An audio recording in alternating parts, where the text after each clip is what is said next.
Okay, so the Federalist Papers, getting into that now, we've seen the Anti-Federalists and their concerns about the Constitution. The Federalists obviously were writing to advocate for the Constitution, and you can see that there are ways in which they respond to specific concerns of the Anti-Federalists. Again, some of the best articulations of those concerns come from Brutus. So we'll be able to see some of the ways in which they're responding to very specific concerns that were, in the air and were expressed by some better than others. So the Federalists, basically the Federalist Papers, there are 80 some papers, but Federalist 10 and 51 usually really singled out as the best kind of big picture discussion of how the new Constitution and the new form of government that it's going to create and the new political society that it's going to create will work, how it will function, and so on. Okay, so the Federalist Papers, they're written to support ratification of the Constitution. So we have the Declaration of Independence, Revolutionary War, the initial Constitution, the Articles of Confederation, and then the new Constitution is written. And there's a big debate between the Anti-Federalists, people like Brutus, Sentinel, the Federal Farmer, others, and the Federalists. And the Federalist Papers, they are all signed Publius, okay? The main ones were written by Alexander Hamilton and James Madison. 10 and 51 probably both written by Madison. So these have become one of the most authoritative interpretations of the Constitution when you're trying to understand what does it mean? Why is it written the way that it is? Okay, we have it's a very simple, it's a very terse document, right? When you try to understand why are things designed the way that they are, what is the intention, how is it supposed to work? The Federalist Papers, I said on the slide, especially Madison's, but a lot of Hamilton's are very important too. A lot of his discussions of some of the institutions and some other things are also very important. So for the most part, they're trying to defend the Constitution against the Anti-Federalists, show why it's not going to abuse its power. Federalist 10 is kind of unique in that it's concerned also, as you see at the very beginning, it's concerned with responding to people who think that democracy doesn't work because it creates factions, and therefore you can't really have a stable form of government or society. Okay, so it's people are worried about particular little uprisings and rebellions and things that are happening under the Articles of Confederation. And part of what Federalist number 10 is trying to show is that you can have these groups, factions, as he'll call them, and democracy, especially the kind of democracy that will exist under the Constitution, can still function very, very well, and you'll still have a perfectly stable society and a perfectly stable, politics and political society, okay? So Federalist number 10, how do you solve the problem of faction? Again, that's faction, not fraction, kind of a similar thing though. A faction, what is that? Here's Madison or Publius. Again, we'll say Publius, probably Madison wrote it. We don't know 1000% though. Go ahead and say Publius. He says, by a faction, I understand a number of citizens who are united and actuated by some common impulse of passion or of interest, adverse to the rights of other citizens or to the permanent and aggregate interests of the community. So let's break down this definition a little bit. It's a number of citizens who are united, who are brought together and actuated, in other words, moved, motivated by some common impulse of passion. So he says, maybe it could be emotion. Okay, in the early republic, there was some real tension with France, and certain people wanted war with France because they felt like they were being disrespected by the French government. It wasn't really a matter of interest. It wasn't really that they thought that they would personally profit or benefit from war with France. They were angry. But the notion of war with France would have been very destructive and very foolish. So it would have been very damaging to the United States, but their motive was passion. It was emotion. It was kind of the way that they felt, and it was driving them to really push for something that would have been very foolish and destructive. That would be one example of a faction. But what Publius is mainly going to talk about are these people united by interest, okay, by some kind of common interest. So it's a passion or an interest that is adverse to the rights of other citizens or to the permanent and aggregate interest of the community, okay, the common interest and the long-term interest, okay? So again, it could be a kind of a short-term thing that people are really excited about that would be foolish and destructive and may even damage the long-term interests of the community, or it could be a matter of interest. It could be something that is good for this group in a narrow way, but will damage either the rights of other citizens or, again, the community as a whole, okay? And again, I will try to go through this somewhat quickly, but again, it's an important document. I know people sometimes have trouble with the language, with understanding it. So we'll try to really get the argument, okay? So he says there are two methods of curing the mischiefs of faction. The one by removing its causes, the other by controlling its effects. Okay, the key point here is, he says the cause of factions is liberty. If you're going to give people freedom, if you're going to let them govern themselves, you are going to have factions, okay? Liberty causes factions, he says, the way that air causes fire. If you want to get rid of fire, you can get rid of the cause. Well, basically, one of the causes of fire is air. If there's no oxygen, you won't have fire, but also everybody will die, okay, because you won't be able to breathe. So he says in the same way, if you want to get rid of factions, well, you could have a tyranny. That would be one way to do it. You won't have factions if, anybody who has an opinion about politics that isn't just long live the tyrant gets put to death, won't have many factions there, but that would actually be much worse than having factions, okay? So the key point of this early part of the essay and of these slides that are dealing with it is that if you have liberty, if you have self-governance, self-determination, people will form factions, okay? Factions are a necessary consequence of political liberty, okay? So that's one of the most fundamental things that Publius is saying here. How are we going to deal with factions? We're going to have to manage them. He says when you have a problem, there are two ways to deal with it. One is to eliminate the cause. In this case, the simplest cause would be liberty. Liberty is going to lead to factions. Political freedom is going to lead to factions. So the other thing you can do is try to manage the effects. And so he says that's what we're going to have to do. We're going to have to try to manage the effects, okay? How would you do that? You could try to give, as he puts it, you could try to give to every citizen the same opinions, the same passions, the same interests. He says this is impossible because even if you could give everybody the exact same form of life, human reason is fallible. People will have different beliefs. They'll make mistakes in judgment. But pride attaches itself to our opinions, so people are wrong about something, but they won't admit it because pride is involved in their opinions, and therefore they don't want to admit that they were wrong. So inevitably, human reason is fallible, even if everybody is the exact same, even if they have the same opinions, the same passions, the same interests. People are going to make mistakes. They're going to make errors in judgment about how to advance those interests. And then they're not going to allow that. They're not going to admit that because it's embarrassing for them. So they're going to stick to that, and you're going to have factions in that way. People who have been wrong about something but will not admit it are going to stick with that faction. But even more importantly, he says, even more important than that is the fact that basically you are going to have differences in property. Again, if you let people be free, they're going to pursue wealth in different ways, and you're going to have different amounts of property. You're also going to have different sources of wealth, okay? Here's a long quotation. I'm not going to read it right now, but this kind of singles it out. If you're kind of a little bit lost, here's a particularly important quotation that kind of sums up some of these important points. But basically, he says, if you give people freedom, they are going to be not just political freedom, but also kind of social and economic freedom. Some of them, even among farmers, right? Some farmers are going to be better at farming, or they're going to be better at saving money, or they're going to be more efficient, or whatever it is. So they're going to have differences in wealth. You're going to have wealthy and poor in a society that is, he says, has a kind of modern, even for the 1780s, right? A modern economy. No longer just an economy which is really based in agriculture, like maybe some ancient cities, ancient democracies had, where it was really, most of the economy was really based on agriculture, and most of the wealth was based on the land. You don't have that anymore.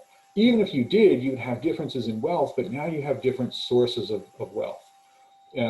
People whose money comes from the land, whether they're farmers or landowners, very different from people whose money comes from banking, or people whose whose wealth comes from commerce, or from shipping, or from fishing. All kinds of different sources of wealth that give people different interests. Okay, and he basically says there have been all kinds of causes of political faction or political conflict. He says religion, right? We often think of religious conflict and religious wars as being especially destructive, and especially this period in European history or just before it. Personal ambition, right? People see that they can rise much higher in politics and have far more power if they place themselves at the head of a faction. If they make that faction more radical, more uncompromising, it's going to give them more power. And Madison acknowledges those are important things and important sources of faction, but he says really the most common and durable source of factions has been the various and unequal distribution of property. So he says the bottom line is that if you really want to understand why do we have factions and why are they so powerful And why can we not get rid of them? Because you have various and unequal distribution of property, okay? Again, as he puts it, a landed interest, a manufacturing interest, a mercantile interest, a moneyed interest, with many lesser interests grow up of necessity in civilized nations and divide them into different classes actuated by different sentiments and views. So they emotionally, they might be different for all kinds of reasons, but ultimately, and different opinions as well, obviously, but these differences really come back to the source of their wealth. Maybe to the way that they spend their time making that wealth. You know, a banker has a very different type of life than a farmer, and they both have a different type of life than someone who owns a restaurant. But really their interests, their views and their sentiments and their sense of what is important and everything, Madison or Publius says, the most important way to understand that, the most important source and influence of those differences is going to be their source of wealth, okay? So he says, basically, the regulation of these various and interfering interests forms the principal task of modern legislation and involves the spirit of party and faction in the necessary and ordinary operations of government. Again, this is just kind of pulling out a quotation here if you're feeling a little bit lost. Here's an important part. It basically says the regulation of these interests is a really important part of modern government. Okay, the principal task of modern legislation is to regulate these different interests.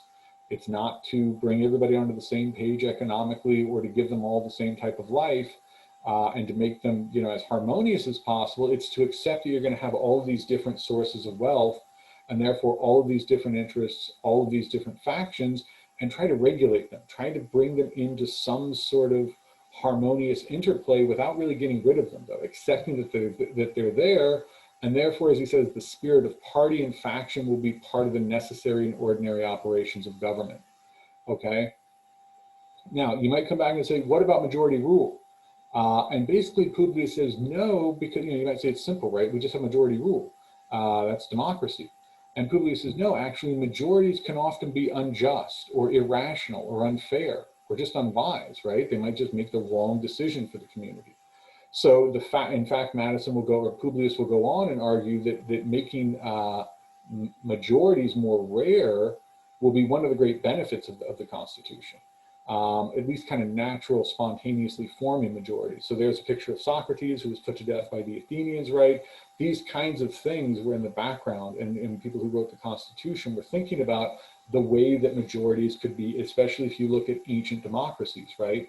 Those were the models that they had. Where had we seen democracy before? In the ancient world, ancient Athens, ancient Rome.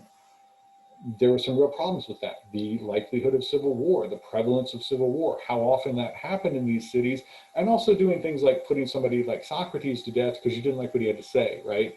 So talk about, you know, interfering or adversely affecting the rights of individuals, putting somebody to death because you didn't like their opinion or you didn't like the way they asked questions. That's a pretty big infringement of individual rights, right? And so there are concerns, you know, the majority doesn't solve anything. Publius, the Federalists, do not believe that simply having majority rule is going to fix anything. In fact, majorities are dangerous, they basically believe. And so, you know, here's another quotation. This is in the PowerPoints. I'm not going to worry about this too much right now. And again, basically the saying you have to preserve the public good and private rights against the danger of a majority faction, at the same time having popular government, okay? So just because somebody is in the majority doesn't mean they can't be a faction in that earlier sense of being dangerous, being either doing something that will harm the rights of individuals or will harm the permanent and aggregate interests of the community. So just because you're in a majority doesn't mean you can't be bad or destructive in that way. You can't be a faction. So you have to guard against the majority faction doing that, or a system that will create a majority faction that can do that.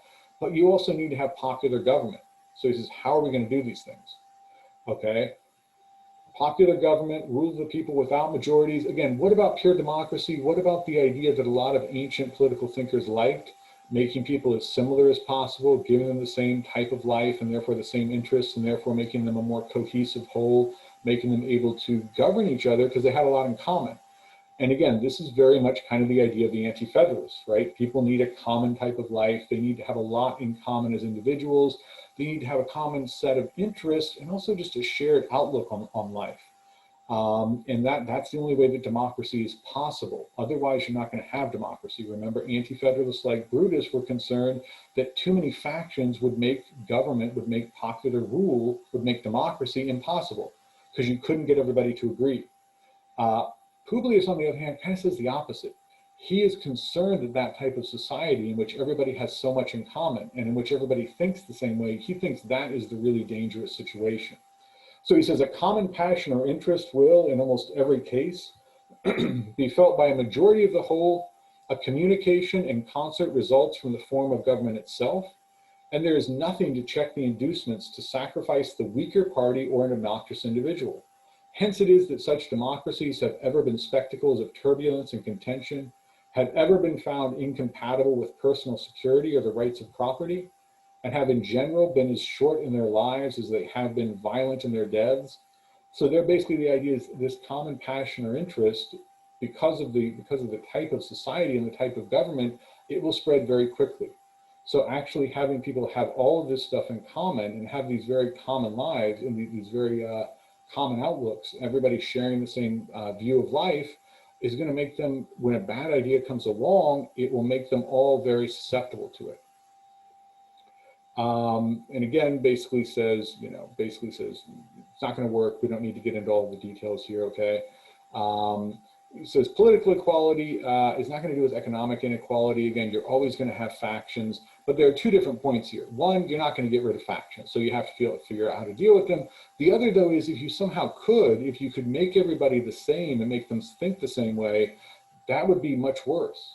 Because you would, when a bad idea came along, when everybody had the same emotional reaction to something, and when everybody's made the same intellectual mistake about the same poor judgment, these bad ideas would spread very quickly, and they would be there would be no real way to check them.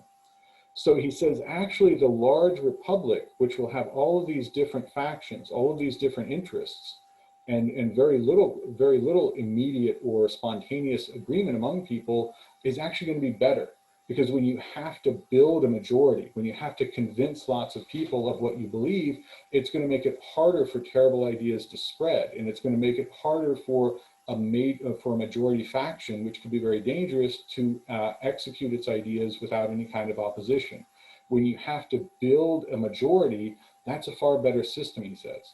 So the size of the new republic and the diversity of interests, again, especially commercial or economic interests, will make the factions smaller and weaker, and therefore will make them realize that they're going to have to compromise. They will approach politics as a situation in which they're going to have to convince other people of their point of view, and they're also going to have to compromise. They're going to recognize that if they're one of 50 or 100 small factions, of course they're not going to get everything that they want. Nor are they going to feel threatened by any of these other small factions. They're going to realize we're all going to have to cooperate, we're all going to have to convince each other, and we're all going to have to compromise and give up some of what we believe. The other thing is, he thinks that especially for the sake of legislation, that's going to be a far better system, because the more that you have to debate and convince other people, the more deliberation you have. Ideally, you could have a lot of wise people who get together, who deliberate, who can understand all the different aspects of a law and come up with the best possible law. But in reality, that's not always how it works. In reality, sometimes just the fact that you have to convince 50 different factions means that you're going to have to listen to what they have to say. And even for purely self-interested reasons, they will come up with good objections, and they will come up with good ideas about what the law should look like. If nothing else, they will figure out ways in which it's going to affect them. And again, since they're part of the country, their input will be important for crafting a better law. So the more debate you have when it comes to actually designing laws, the more deliberation you have, that's actually a positive too. It's not necessarily the intention. You're just going to, that's not the reason that these things exist. You just have a large country with a lot of different financial interests. But one of the good outcomes is it makes majorities harder, less likely to just form naturally or spontaneously. And therefore, among other things, it's going to make factions smaller. It's going to make them more reasonable. It's going to make them less dangerous. And it's also going to create a situation in which you have more debate and more deliberation when you're actually creating laws, which is also going to be very good. Okay? So as he says, as Publius says, extend the sphere of government and you take in a greater variety of parties and interests. You make it less probable that a majority of the whole will have a common motive to invade the rights of other citizens. Or if such a common motive does exist, it will be more difficult for all who feel it to discover their own strength and to act in unison with each other. Again, the fact that people do not have that much in common, that they maybe approach their neighbor with a little bit of reserve, if not suspicion, therefore don't immediately confess to everything that they may be thinking or planning. The fact that it's going to take a little bit more time for ideas to spread, that's another advantage according to Publius, okay? But basically, unjust, irrational, intense emotions or demands might convulse a small area, but it's unlikely to convulse the entire nation, okay? So that is really Federalist 10, okay? A lot of these ideas we'll see developed in Federalist 51 as well, but very simply, factions, a necessary part of democracy. They are dangerous, they can be destructive, but the more of them that you have, the less dangerous they are, because the more of them you have, the smaller and the weaker each one is. And therefore they tend to balance each other out. They tend to moderate each other. And the members of the factions, again, approach politics as an arena where they have to convince other people and where they expect to compromise. So a lot of the really dangerous, aggressive emotions and expectations that you had in ancient political life, which led to those civil wars and things, will not be there, Publius thinks, okay? So that's Federalist 10. We'll see a lot of the same ideas and see how they're developed in Federalist 51, and then also kind of discuss some of the big picture similarities between the two.